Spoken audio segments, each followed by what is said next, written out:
Lainey, Tim, Brian, and Marcia. If you guys would come up here quickly. I think Marcia's finishing up the youth session. Sharon, where are you, Sharon? Hiding out. She's probably in that session too. It's Lainey. Oh, Lainey's in the youth session too. So I just wanted to give our planning committee and our co-coordinators just one more round of gratitude because they have done huge amounts. I know it looks like I did all the work, but they just put me in this MC position, and yeah, I've been helping, but without these people and the other half of them that are missing, that are in the other session right now, this conference would not be what it is, and they have worked very, very hard for you and for us. Marcia, come on up here. Yeah. So, huge round of applause for them.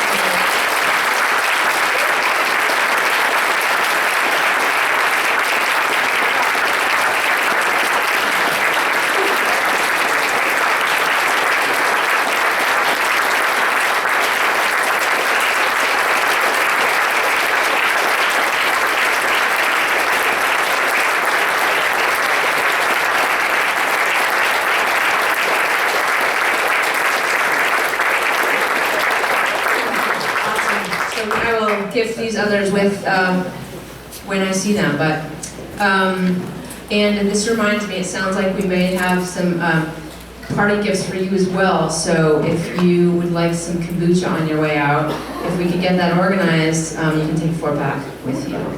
So not everybody will be able to do that, but if you see some, we'll try to stash some people at the end outside by the registration table. So I'm gonna, we're good? Okay. Okay. So there was just one other thing that I wanted to take a minute to do, and I've mentioned Climate Camp a number of times, and I wore my shirt today, and I got this card on the Future Feels thing out there, and it says, "Take a step on the passion project that you've been thinking about." So I thought, well, maybe I should share a little bit about Climate Camp. A number of people have asked me to do that up in front of the room, so I wanted to let you guys know what that is and being as brief as I can. Last June, I went to the conference and I had the amazing pleasure of being able to work with many of you who came to DC as well, and we were given the permission to do some team building activities instead of strategizing, which totally lit me up and got me super excited. And I got to play with you guys and those of you who are in DC for an hour and a half, and I came home from DC like, this is what I need to be doing. And I think that there's space in CCL for us to be doing more and exploring more of the internal experience as climate advocates, because this stuff is heavy.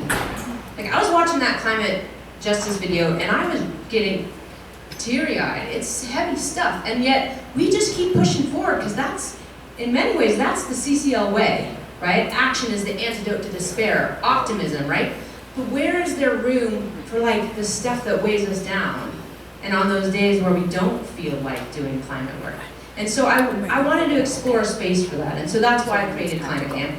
And I co-facilitated it, and I thought if I did it at the same time, right before the regional conference, it would be easier for some people to come. So we did it on Wednesday through Friday, Thursday, Friday, and some of what we did was we talked about the science of play and how play can really open us up to be better, not only better people, but more effective. The paradox of play is that if we play more and work less, we can be more effective at solving climate change.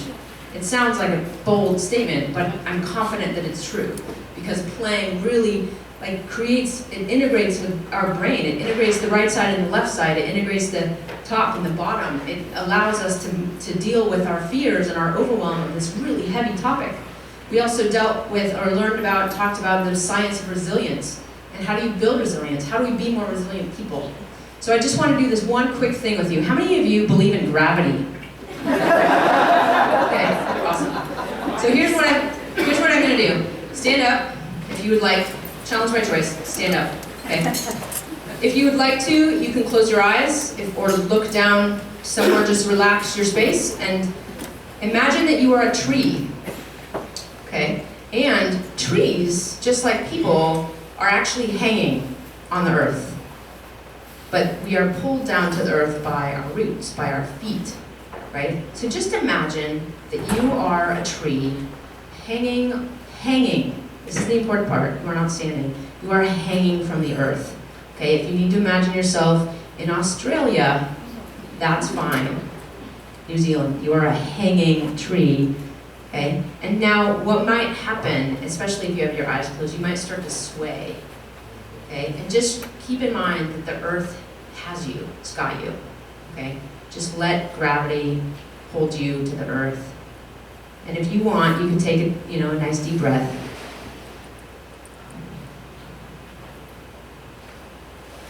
And then when you're ready, just come back to the room. And have a seat if you'd like, or you can stand, that's fine. So that's a little flavor of some of what we did at Climate Camp. Not all of what we did, we didn't stand like trees the entire time. We did play a lot, I laughed a lot, and I was shocked. I thought that there was a group, I thought that there was space for this. I was guessing. And it turns out that from what I heard from the participants that there is a desire for this. So I don't know where Climate Camp is going. I'm hoping that it's going to grow. I don't really know, but I'm excited about it, and I know some of you are too, and I just wanted to share that with you. So thank you to all of you for coming to the conference. It's Mark's time, and once his talk is over, I will just send you into your day, okay?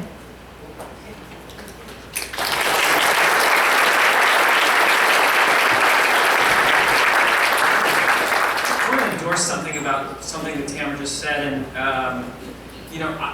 she had probably some science behind this, I don't, but my own theory has always been the reason that children develop so much and we don't so much as adults is because kids do find a way of turning everything into play. And as adults, we generally figure out how to make everything into routine.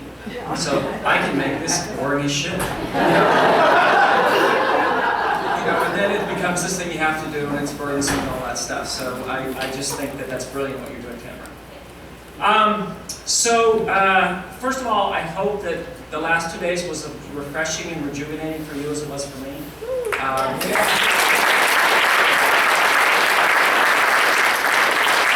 So I keep this handwritten letter that Marshall wrote me 12 years ago, and it was my initial job offer. And all I said was, we need some more of these groups, because there were 6 groups then.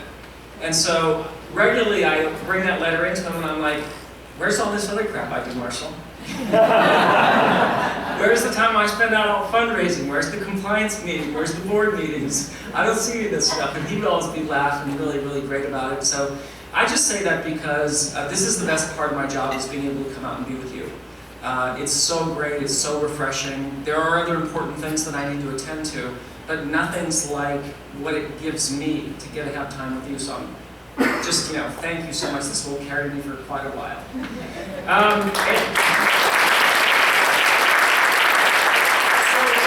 All the regional coordinators asked me to do a tribute to Marshall at these conferences, and I thought, rather than me talking about Marshall, I thought it'd be better to just have Marshall just hear a little bit from Marshall. So that's what we're going to do now, is we're just going to take a few minutes and hear a little bit from Marshall from one of our earlier conferences.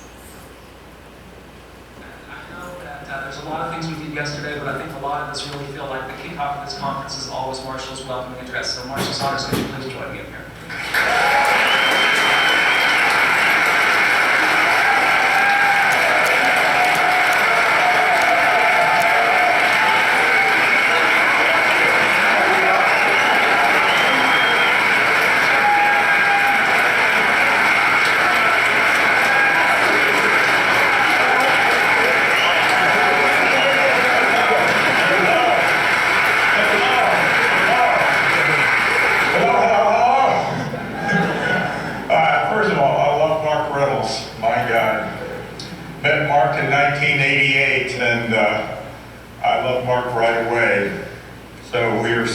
I'm so lucky to have Mark.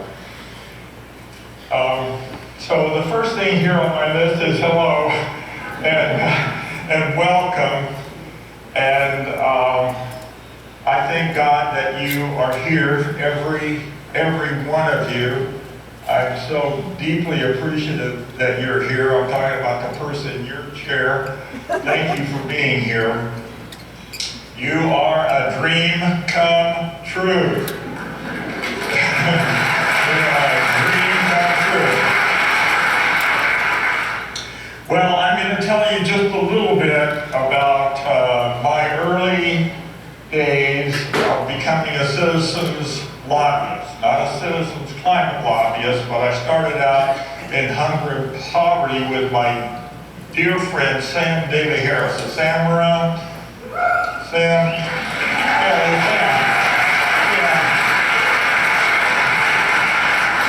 Sam. Sam started Results in a phone booth at the middle school in Miami.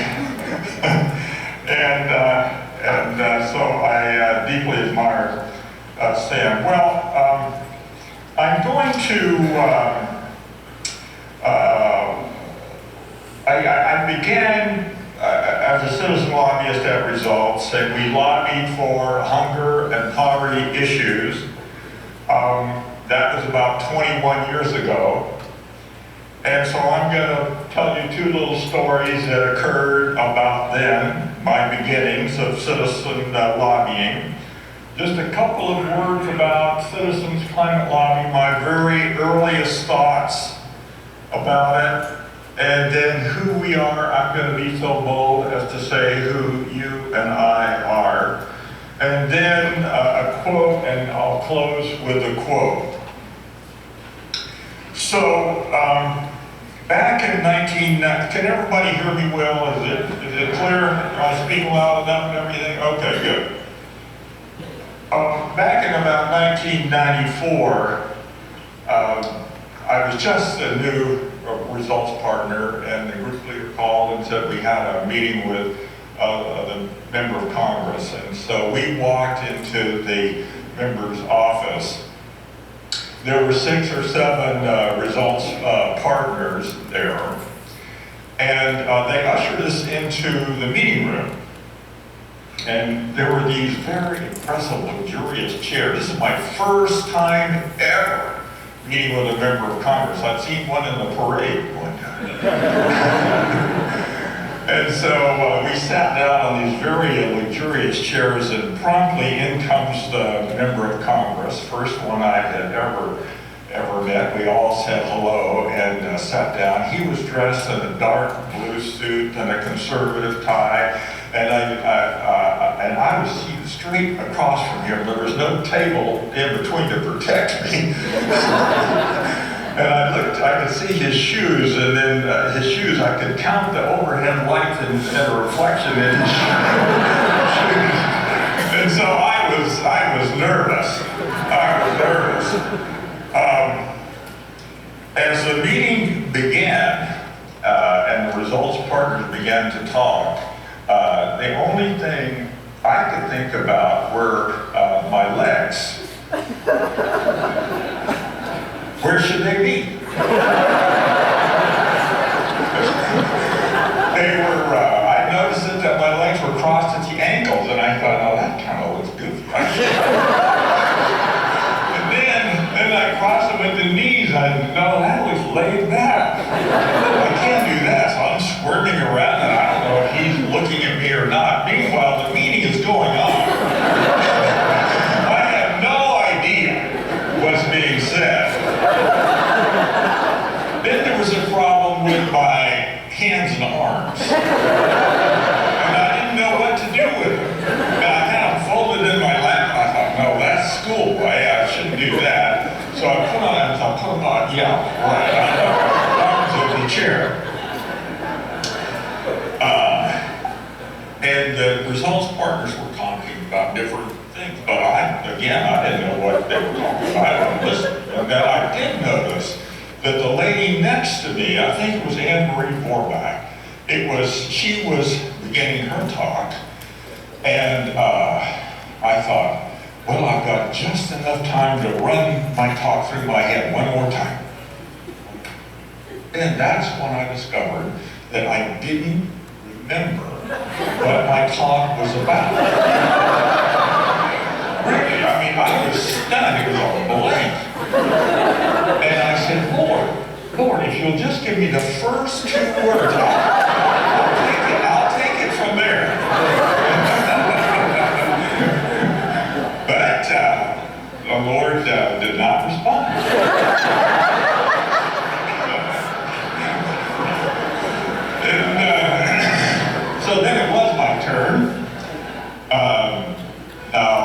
wouldn't turn and looked at me, and I didn't know what to say. The group leader, Bruce Underhill, said, Marshall is going to talk about the microcredit bill in the House. And I thought, oh yeah! Right! Well, just a word for group leaders. Thank you very much. I'll never forget. So, I practiced this thing too much, right? So, I started talking, and it really came out good. Yeah, I practiced that once so let me see. Mr. Bill Ray, I asked him at the end of my talk if he would co-sponsor a microcredit bill that was in the House at the time. And he said, call back in a couple of days. And so I did, and he was going to sponsor the bill, co-sponsor the bill. And it was about $250 million. About $250 million. And a consequence of that, he co-sponsored that bill every year thereafter. We had to call him and tell him it was time to put his name on it, but he did it every year he was in office. And then I had so much luck, I was asked to invite him to co-sponsor 2 tuberculosis bills. One was domestic, and then one was a global. And that was the beginning of the United States funding tuberculosis. And that bill, essentially that bill, later encompassed AIDS, tuberculosis, and malaria. And that thing, last time I took a look, it was over $1 billion. And of course, it wasn't just Mr. Bill Ray, it was my results partners all over the country having success and all working together in an organized, coordinated way.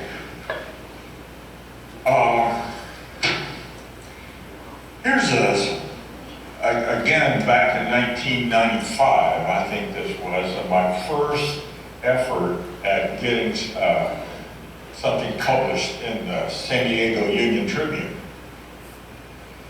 For years, the San Diego Union Tribune had not published anything on results as issued. We might have gotten one letter to the editor 3 years before. It was just like that. And so the partners wanted to get angry placards and walk back and forth in front of headquarters. And I said, no, let's not do that. Let me see what I can do for a little while. And so I looked at the editorial page, which I had never done before. And I saw at the top was a guy by the name of Bob Kittle, the top editorial for that section of the paper. And I called him. And he didn't answer the phone. I left him a nice message, and 2 days later, he still hadn't called me back. What's this? It's like, and so I sent him an email, and we had an editorial packet. It was still done by the same guy, Steve. And he didn't call me back. No email back. And a few months later, there was another issue, and I called him again. Hello, Marshall Thunder, blah, blah, blah. And 2 days later, still no call back. Well, I'm embarrassed to say that this went on for about 1.5 years. And, maybe it was even 2 years. But there was this thing I thought about later. It's like, I was doing my job. He wasn't doing his job as I saw it. And I didn't have to talk to anybody. And so the group leader, again, God bless group leader, said, why don't you try calling somebody else? And being a well-trained volunteer, I thought, that's a good idea. I'll call somebody else. So I looked at the editorial section in the San Diego Union Tribune, the the top guy was not Mr. Kittle, but rather it was a guy named Robert Caldwell. I called him up, and he answered the phone. The first guy I've ever spoken to at the San Diego Union Tribune. And I started talking. And I got just a little bit into my leisure talk, and he said, I was expecting an important call.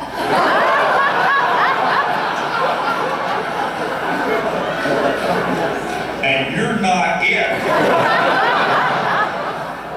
Well, I swallowed and I just kept talking. First guy I ever spoke to down there. So in a minute he said, stop reading to me. I said, Mr. Caldwell, I'm not reading to you, I'm just talking.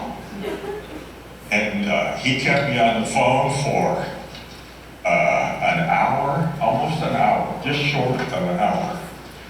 And this is the piece that he published in the Sunday section.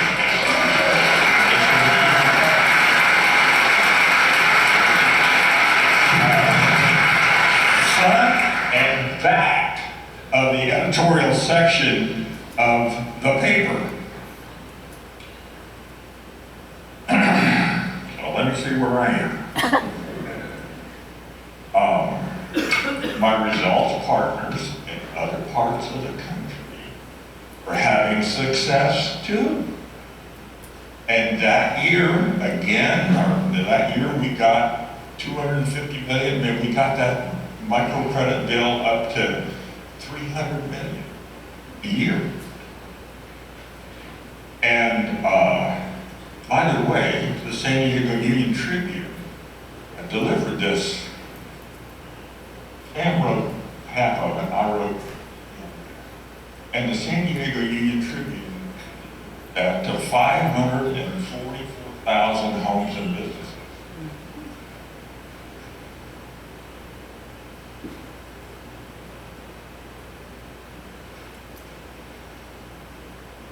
And through all this, I was brand new at it. I was astonished at the power I had. Working with partners across the country and getting timely information from the staff. And relating to this guy at the Indianapolis results partner calling on the Indianapolis Star, he was having great success. And that was an encouragement to me. And also the power of not giving up and not giving up because the group leader was with me and the national calls were with me. And I can hardly believe all this was happening. I was astonished at the power that a real estate broker had. So now we're getting near the end of my talk, and I want to tell you, I want to tell you just a little bit about my earliest thoughts of CCL, a little bit about who you and I are, and then I'm going to close with a quote, and I'll be done. So in the very beginning, when the idea of using the results methodology to preserve the climate first occurred to me, I knew, it's one of those things, you know it's the right thing to do. And it simply had to be done. And there was a question about whether or not I had the guts to stick out that far, risk myself that far. But I believe it was put up or shut up. My wife helps me with that sometimes.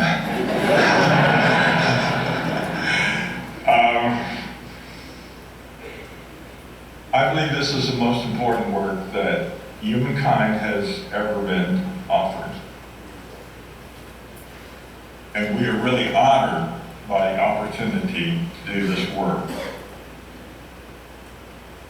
I used to think that the important people were taking care of the important problems. I don't think that anymore.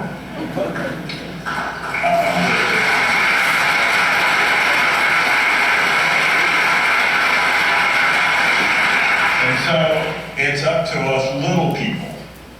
It's up to us little people to preserve this climate and to preserve this civilization and this world. Now, I occasionally read an author's name is Ron Smotherman. He's a fellow Texan. And I'm going to just tell you a couple of things that he said that are very important to me. And I have kind of learned this as I have gone along the way.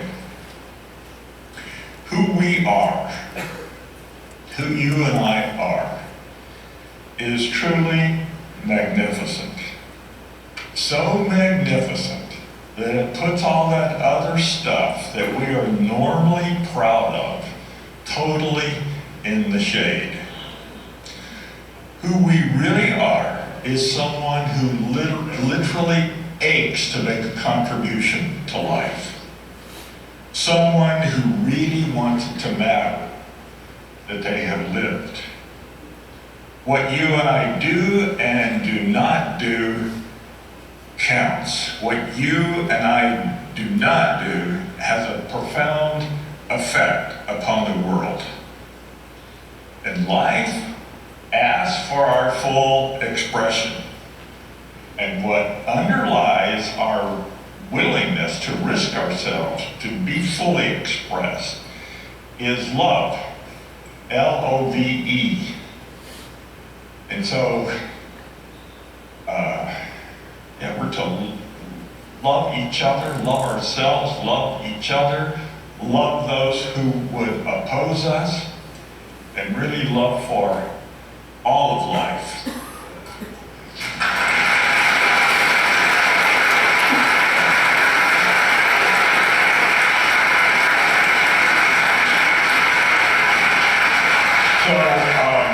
Here's a quote, and I'll be done. This is from George Bernard Shaw, Man and Superman, Act 3. This is the true joy in life. Being used for a purpose, recognized by yourself as a mighty one. The being a force of nature instead of a feverish, selfish little clod of ailments and grievances complaining that the world will not devote itself to making you happy. I am of the opinion that my life belongs to the whole community, and as long as I live, it is my privilege to do for it whatever I can. I want to be thoroughly used up when I die, but the harder I work, the more I live. I rejoice in life for its own sake. Life is no brief candle to me. It is a sort of splendid torch, which I have got a hold of for the moment, and I want to make it burn as brightly as possible before handing it on to future generations.